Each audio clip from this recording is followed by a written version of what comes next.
This is the Elite Sport Mentality Podcast with me, Tom Evans. Welcome to the Elite Sport Mentality Podcast, where we'll be exploring all things sports psychology. Whether you're an athlete, coach, or sports enthusiast, this podcast is your go-to resource for understanding the mental side to sports performance. Each episode, I'll be talking to someone from the world of sport or sports psychology to get their insights into the mental side of their sport. We'll delve into the latest research, share inspiring stories from top athletes, and provide practical tips to you to enhance your mental skills. Join me as I look to unlock the secrets to an elite sport mentality. Let's go. It's the Elite Sport Mentality Podcast with me, Tom Evans. I'm the performance sports psychologist at Loughborough College. And today we've got a special guest with Jon Wyse joining us. So Jon Wyse is a British American football player. He's been associated with the British American football for over 30 years. In that time frame, he's played for the Staffordshire Surge over 100 times. He's most recently received the MVP award for the 2024-2023 season, which is even more impressive because he won't mind me sharing that he's at the age of 54. Alongside that playing career, he's also been working on the DiSE program, and a lot of people refer to him as Mr. DiSE himself because of his passion for that. So welcome, Jon. Thanks, Tom. Great to be here. Lovely. Thanks for joining us. So first off, I guess it's best to start at the start and your sporting journey. So can you talk me through your sporting journey to date? Yeah, so really quick first 15, 16 years of my sporting journey. So I was born on World Cup final day in 1970. Obviously, I've told you my age and I'm happy with that. I'm in denial about it. So my dad missed the game. Brazil beat Italy, the golden team of the Brazilian generation with Pelé, etc., legends of the game. So I always felt like playing football was going to be the thing I was going to do, and was coached to some degree by my dad. And I think he was trying to be as fair as he could to all the other boys. So always took me off because he didn't want to be biased towards me. And I made it up with him years ago. He passed away a couple of years ago, but I made it up years ago and kind of I'm not in counselling for it and feel quite calm and, about it. But I decided at some point, when American football became a really popular sport in the early 80s, to start playing that because I could then succeed or fail on my own basis rather than any input from my dad.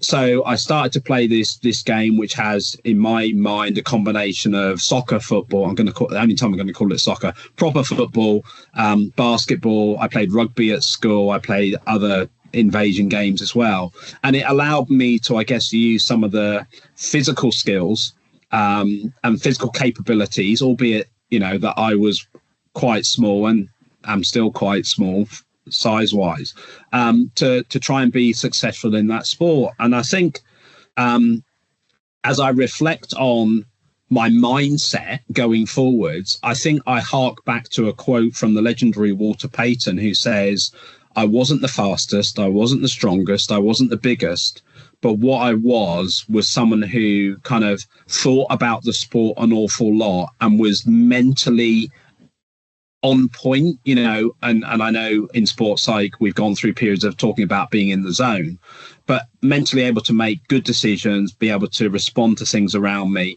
and equally go into and come out of the sport with a really positive set of psychological thinking tools to allow me to run a play, get knocked down, pick myself up, have some processing time in between that to then go on and do the next thing, whether that be in between plays or in between drives or in between games. And I think over the years, I've kind of used that and that reliance on my mental capabilities as a thing to kind of set me apart from my colleagues. So particularly as I guess I was teaching, and you've made a reference to my role as an elite sport manager at Loughborough College on DiSE now, but as I was a classroom teacher teaching A-level PE, I also was kind of given sports psychology to deliver to A-level PE students. And I found after a year of teaching the whole course that it actually fitted together in a non-linear method. You know, we went through this structure of personality, attitudes, motivation, to some cohesion, leadership, through to things like aggression, group dynamics, and then on to things like concentration, control, goal setting, etc., etc. And I kind of, in my head, kind of went, actually, I can apply this to me as a performer. And got so into it and was delivering to 7 groups per week, which was interesting in itself and another story for another time. But felt like I can really go with this and pick up some contemporary techniques and, you know, the growing research and the growing desire to engage in sports psych and apply it to what I do. And I just found that I would perform well every single time. You know, I'd make mistakes because I'm a human being, and clearly sometimes I'd get outpowered and out physicaled. But by and large, I went through a period from kind of like the late 1990s through to probably about 2010 when I was playing top level British American football, where I was one of the top players in the teams I played for, you know, culminating in 2004 when the team I played for won the British National Championship. And I was both the team MVP for that year, the Players' Player of the Year, as voted by our supporters, and we had quite a large supporters club, and I was the MVP in the Brit Bowl. So, you know, that would have been a great point for me to go, right, that's it, I've done it all, I can retire now, and you know, I've had a great career. But I guess it's that desire to not, and I'll reflect back to my dad, bless him, not prove him wrong, but prove myself right, but I can still carry on playing. So when I won those at the age of 34, then I also, you know, felt like there was more to give. So I'd been told several years before that I was too old to play for the GB team.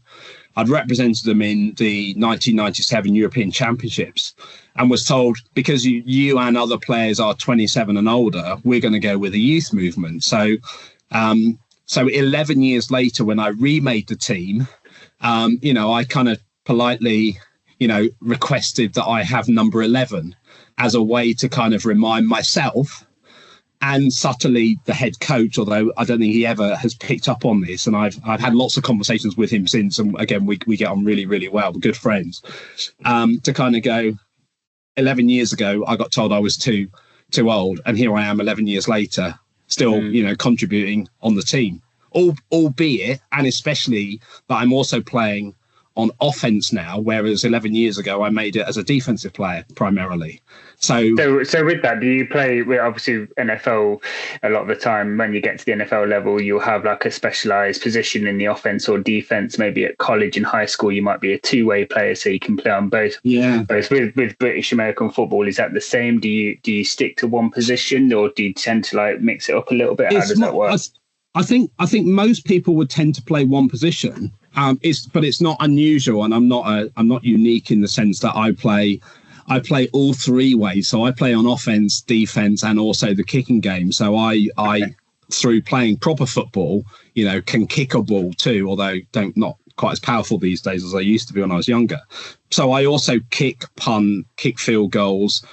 I also return kicks. So, you know, so I consider myself a football player. And again, I guess part of my psychological approach to my identity in American football as a player is I'm a football player. I block, I tackle, I run, I evade, I catch, I throw, I kick, I return kicks. I do everything as well as I can, you know, with what I've got. And that I think also sets me apart because it allows me through that longevity to kind of understand the game and its real intricacies in a lot more detail, and equally, I guess, have the ability to, I guess, almost like detach myself, dissociate myself from the view I've got and see what it's like from someone else's viewpoint. So I guess a case in point, you know, and it is available on YouTube. And if you want, I can share you the link to the video I've put together of my Brit Bowl MVP interception return, where I knew that if the running back who was going to tackle me was probably just trying to blast me as hard as he could, and not tackle me with any form. So because I was near the sideline. So as I kind of perceived he was coming towards me and knew he'd be coming at some point to try and tackle me, I put the brakes on and he just flew past me. And then I kind of stuttered and then went into the end zone. But it's kind of the ability to go, I know what they're thinking and going to do in this context, because I've been in their shoes and can kind of, do that external visualization to some degree.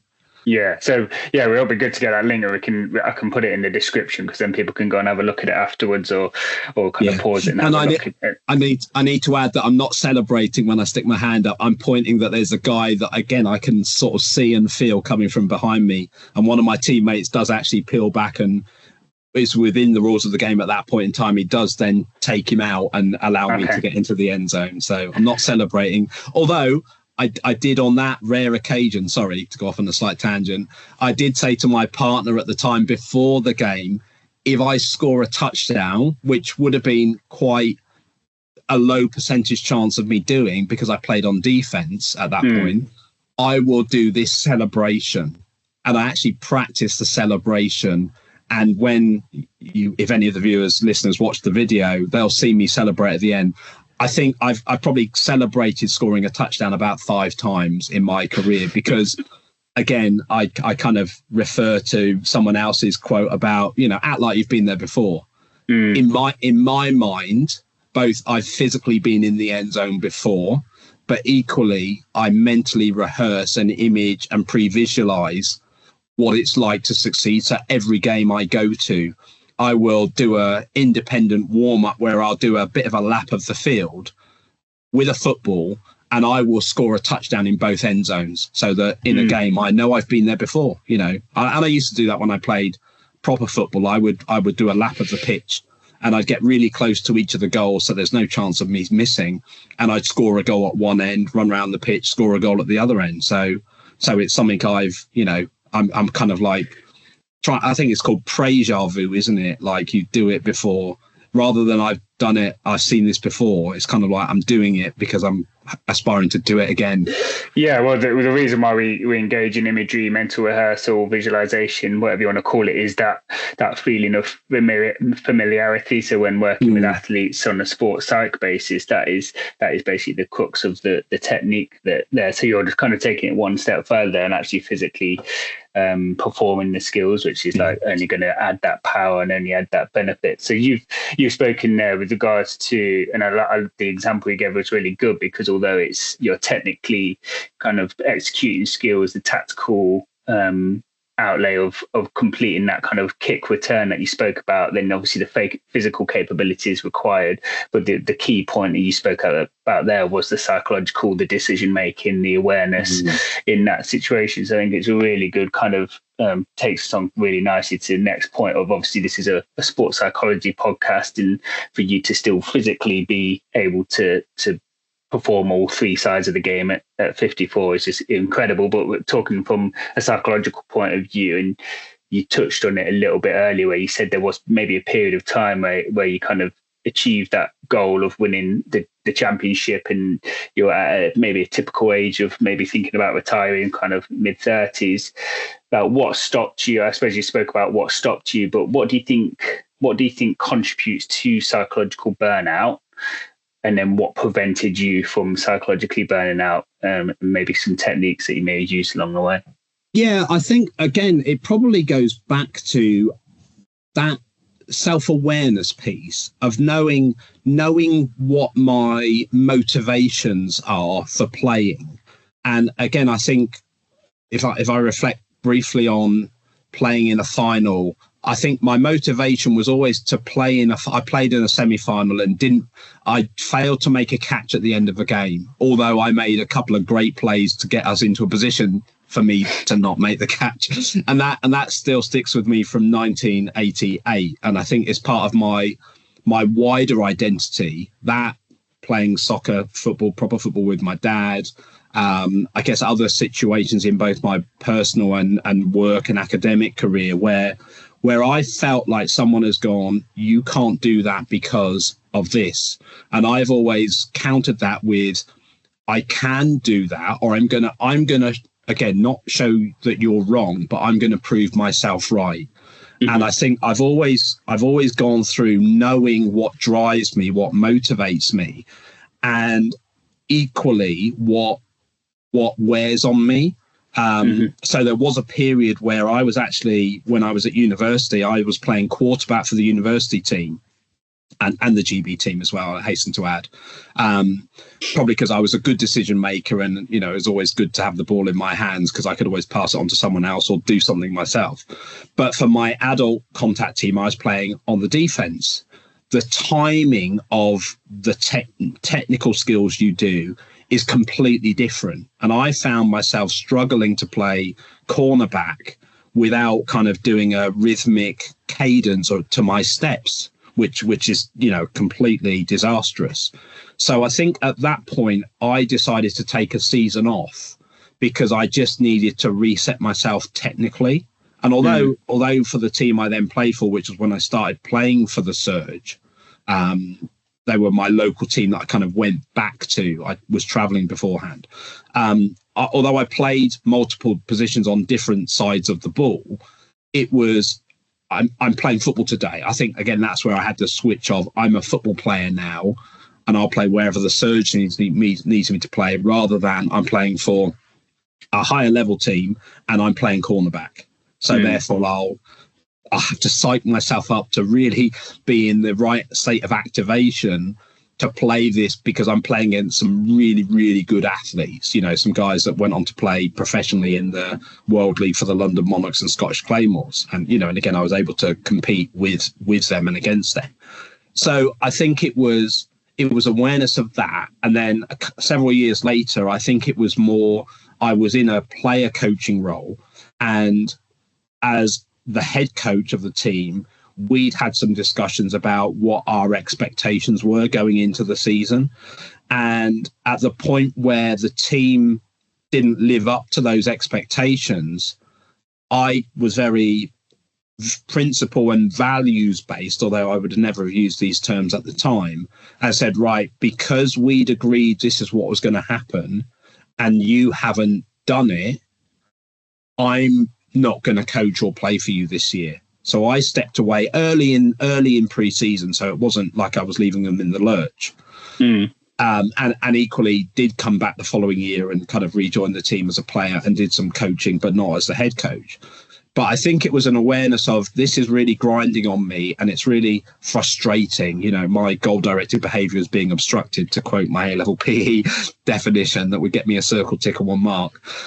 This is really frustrating for both me and for them, because they know they're not adhering to what we've agreed. I'm not going to be really hard on them because this is an amateur sport and we all do it as volunteer. However, for me to deliver the best I can as both a player and the head coach, there are certain things I think are really important. My approach has probably become more clearer, and maybe would I compromise a lot more these days? Possibly. Although I'm probably a lot more principled now than I was back then.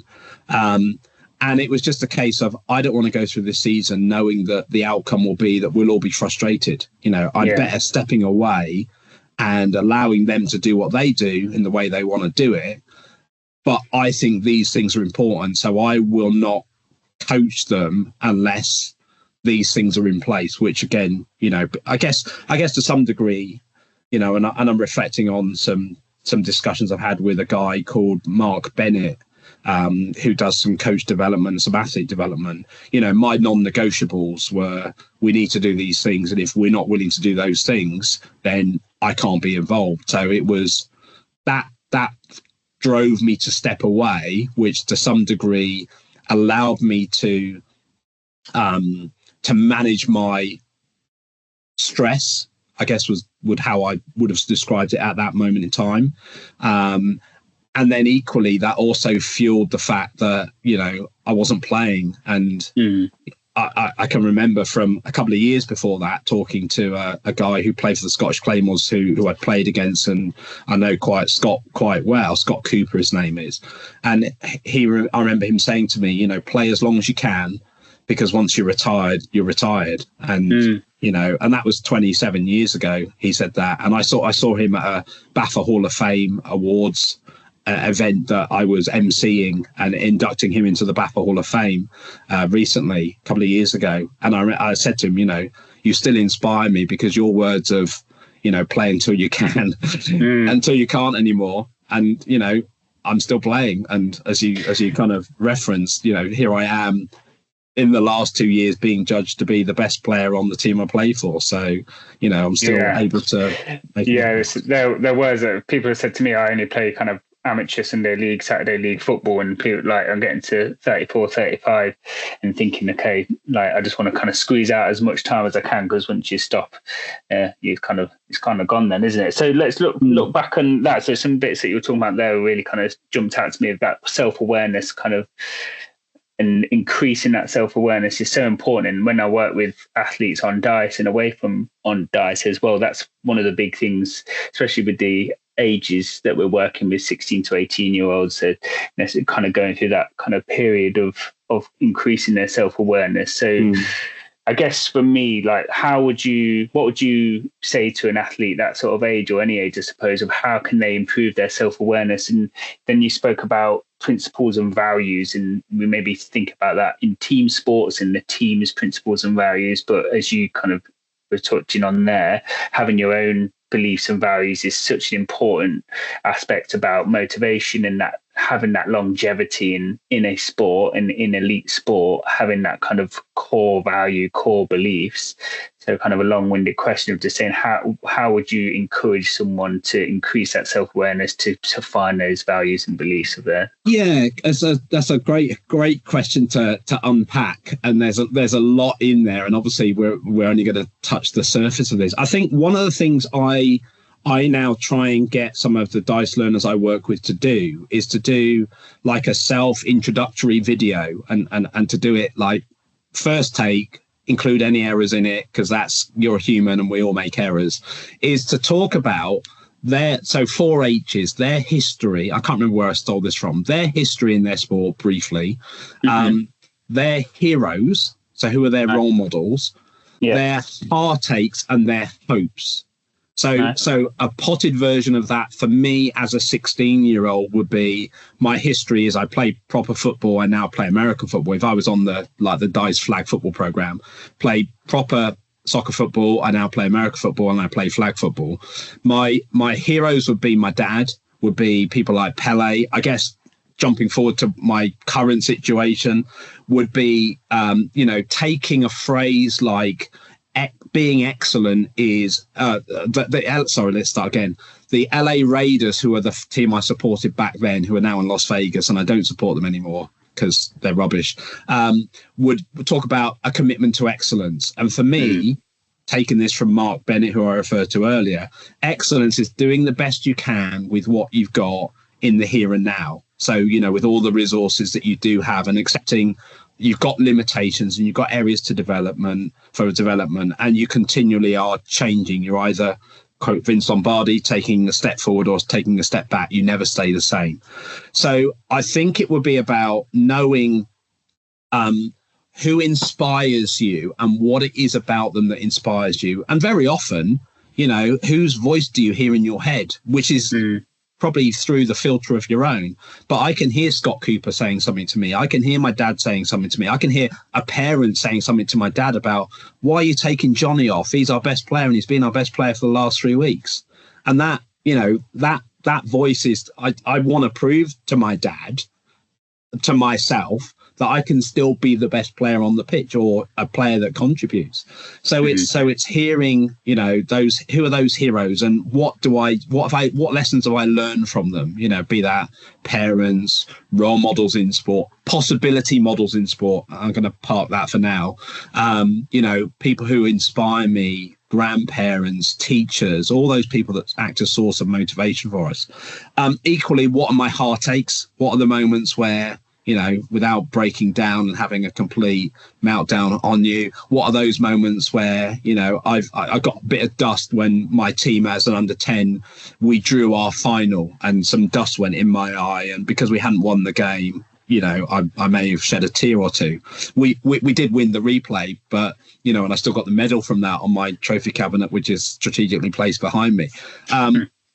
But it's kind of knowing how I felt, and the fact, as I heard on a podcast the other day, losing doesn't have to be the end of the world, and the perception that we need to make it feel like it's it's terrible. Losing happens to half the people that play sport on any given competition, if not all but one person, one team wins. So it's kind of understanding what are the painful elements, and hopefully they're not too traumatic on the rocky road, and actually what can I take from it? What lessons can I learn about myself, about my team, my teammates, and about the sport as well, which I can also learn from being successful, I have to add as well.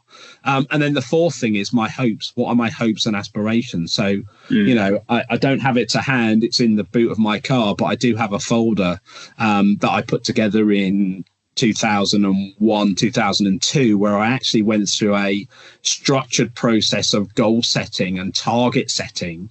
I didn't go smart, although there were elements heavily in that was smart, where I set some goals based on some objective statistical data from the season before.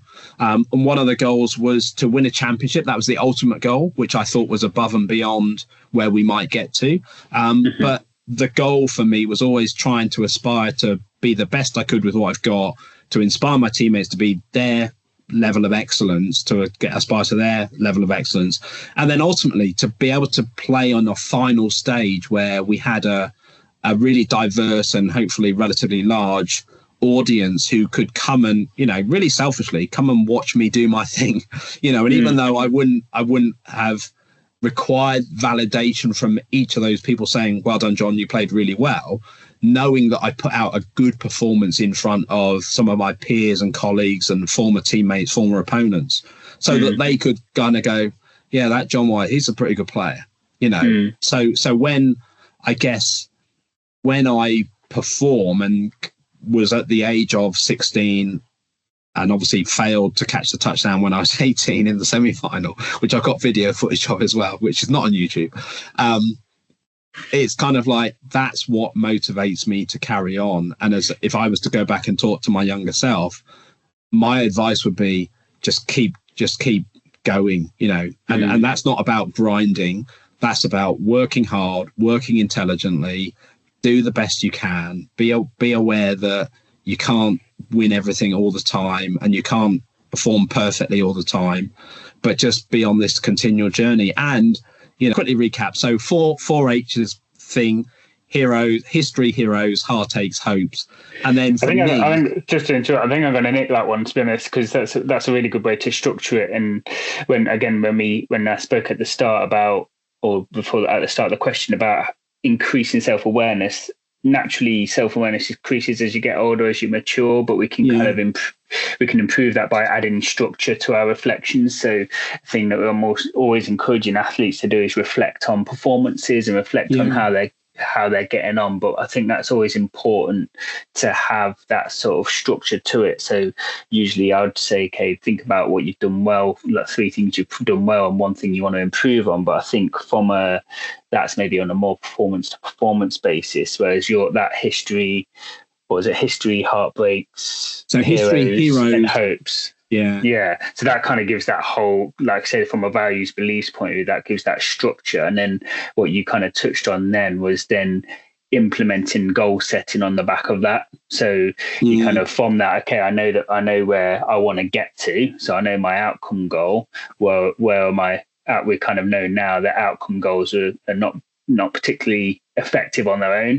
Outcome goals need to be supplemented with performance goals, with process goals that you spoke about. So having that sort of end point in mind is really important, and our values and beliefs that go alongside that is really important to then kind of add that scaffolding of, okay, performance wise I need to be here, process wise I'm going to get there by doing these things today, doing these things tomorrow, doing these things next week.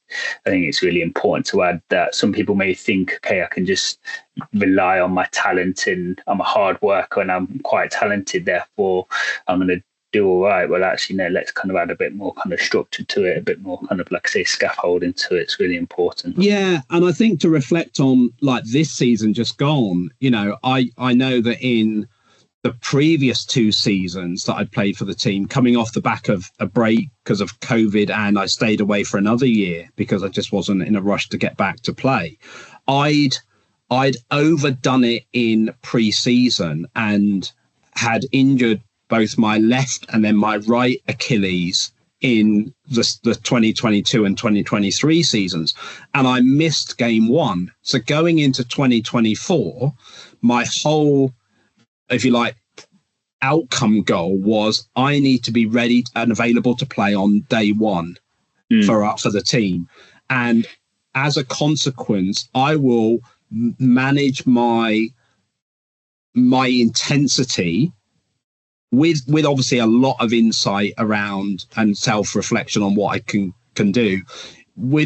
So I manage my intensity in pre-season, but equally understand that at the age I am, what drives me is to just help the team as much as I can. The outcome of where we do and if we get promoted or whatever else, that's beyond where I'm focused right now. I'm not as worried about winning or losing, but appreciate the impact of that outcome. And it was quite ironic, and I only reflect on this now, that when we got to the end of the season and then I was acknowledged for what I'd done in the season, several teammates came up to me and went, like, you're made of titanium, you just don't break. You just, what is it about you physically that allows you to get up and be hit and not get injured throughout the season? And, although I was hurt a couple of times, and there's a big difference between being hurt and being injured, it was almost, again, that mentality of, because I prepared myself physically to be able to perform physically on day 1, that I followed that process through, and where it led to, I had no idea at the beginning of the season where it was going to go to. We ended up, I'll big myself up here a little bit more. We ended up losing a semi-final. I was unable to play because I was away on holiday, and there was just couldn't get back for it. We had some car issues that compounded that, and the team lost 9-3. So offensively, we didn't perform, and everyone has given me grief in the nicest possible way, saying, if you'd have been there, John, you'd have been the difference, when we'd have been in the final, which again, that's motivation for me going back and playing next year, isn't it? Straight away, because of what I said about playing in finals. But it was that process of physically focusing on my physical preparation as alongside my other preparation to go, actually, this year is all about staying healthy. And in a collision sport like American football, a lot of that is out of your control, but it was being able to do the things I needed to do to be able to perform, and then although I got although I hurt my knee in a game, it was again that self-awareness to go, I'm going to mentally power through this because I perceive there to be a minimal risk, short term as well as longer term. And I got back on and I kind of did a cut and was like, oh, actually, my knee's okay. I'm fine, And I again, I say that don't just do this and believe. There's a real, I feel a real sense of self-fulfilling prophecy. In the sense that if I know I'm hurt, I'm hurt. And if I know I'm injured, I'm injured. But on that instance, it was, that hurt a bit. But yeah, let's test it out and do the right physical processes to check I'm okay and can move and change direction, without contact. I can go back in and I can be made of titanium, and part of that, again, goes through some of those physical things of, I've got a Superman t-shirt that I sometimes wear to training underneath my pads that I'm happy for teammates to see. And it's one where it's kind of like a white t-shirt with like a ripped effect on it. And you can see the blue and the yellow and red S underneath. And I would wear that, not to say, look at me, I'm Superman, but to kind of convince myself that I have Superman type abilities, although it's association, isn't it? So these little kind of prompts, these little cues, whatever you want to call them, just that means something to you, and then that really personal. If we can develop those individually, and what sometimes people do, and I've I've kind of done this in my own practice as well as a sports psychologist. I'll read Legacy by James Kerr about New Zealand and think, actually, that's really good. I'm going to use that. Whereas actually the whole point of that is that they developed all those techniques themselves. So someone might listen to you saying, okay, that's actually a really good idea. Like, I'm going to do the same thing. And it's like, okay, that's great to take inspiration, but find your own thing, find your cue, find your prompt, find a thing that means something to you. Because doing what there was load of techniques in the legacy books, like cleaning out the sheds or whatever, that's really important and really good for them. But someone at Loughborough College clean out the sheds, it's obviously we want them to look after the changing facilities and stuff, but it doesn't have the same psychological, social impact and significance to them. So it's all about, as an individual, as a team, trying to find your thing, trying to find the thing that inspires you and prompts you. And that, again, that could be I think not just the grazing that I was doing, going around the pitch and scoring a touchdown at each end, but also, even though I'm our backup kicker, you know, I would go and stand where we would kick extra points from, and I would do my steps to set me up to kick, and I would kind of mentally and physically go through one kick without a ball, without anyone else there, to kind of go, that's what the ground is like. So I'm fine with my physical surrounding, and I do that at both ends, you know. And again, that would be part of my pre-competition routine that I would go through. But equally, and again, importantly, and I refer, and I'm thinking of a game I played in 2009, I think it was, in Coventry, but equally know that that's just part of it. And I don't have to do everything exactly that way. So I can adapt to changes, because in the game in Coventry, because of some other stuff I was doing in American football that day, actually, I arrived late at a game and literally, you know, said to my teammates, don't worry, I'll be ready to go. All I need to do is I need to just click up the chin strap on and put my mouth guard in, and I'm good. Those are almost like my psychological anchors, that the rest of my pre-game warm-up has led up to that moment of going, click in, I'm good to go, you know, and I'm activated. And, you know, part of it may have been that I may have heard some Star Wars music playing inside my head at the time, because again, that's a thing I've practiced and rehearsed over a period of time, you know, 3 times a week. Well, we need to kind of look at wrapping up now, and then we could easily do another sort of 45 minutes on pre-competition routines and stuff like that. But I think what's important there is, you kind of alluded to a little bit, is the difference between a pre-competition routine and superstition. So with pre-competition routines, they're rational and they're underpinned with rational. So that practicing your kicking, that's important, because then you're technically kind of in tune and ready to go for when you have to kick in a game. Whereas then when we kind of, what we need to be aware of as sports psychologists or coaches or athletes developing their own pre-competition routines, it doesn't go into the irrational, which is then superstition. So I need to put my left sock on with my right sock, otherwise I'm going to have a bad game. That's the big difference. Is that we always want to kind of stay on the rational side of things. So let's kind of look at wrapping things up. So 2 kind of questions. One sort of a bit kind of short and sharp, but how many years left do you think you got in you? So you kind of touched on it there. There's a final to kind of aim for next year. Obviously, 54 and still going strong. How many years do you see in you, and how do you continue that motivation, that longevity moving forward? Yeah, I think part of the motivation is also the other things in my life and how they may detract from my ability to go and do the football stuff that I want to do. You know, at the moment, it's very much, it's my thing that I do. Allows me to be Jon, you know, and not that being a dad or a husband or, you know, an elite sport manager aren't things that make up my identity. So there's some logistical things around being, you know, having two children that may hinder that to some degree. I think because we're moving up a division, the final aspect is not a factor for me at all this year. It's more a case of probably realistically talking about team survival and helping the team to survive and to some degree thrive in the division we're in. And again, there's been a significant change in some of the staff and team that are with us. So it's kind of helping the team get through that process. I guess last two quick points on that. One, I would love to retire in 2027 because number 27 is the shirt number that I wear. I may have strategically got one draped over the back of my shirt. So that would be a good season to finish playing in. I'm going to have the previous year's kit over the back as well. Not that I was staging a photo a little while ago.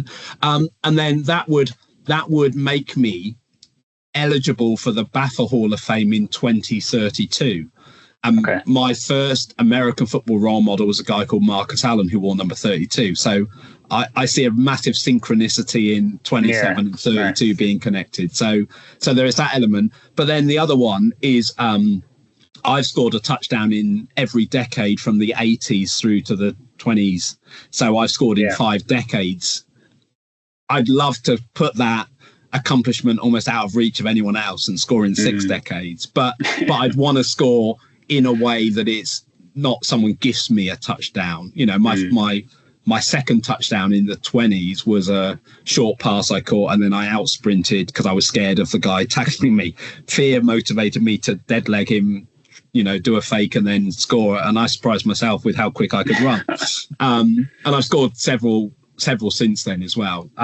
So I'd want to score it through normal gameplay and earn it, you know, and people to go, that was brilliant, John. How old are you again? What, you're 60?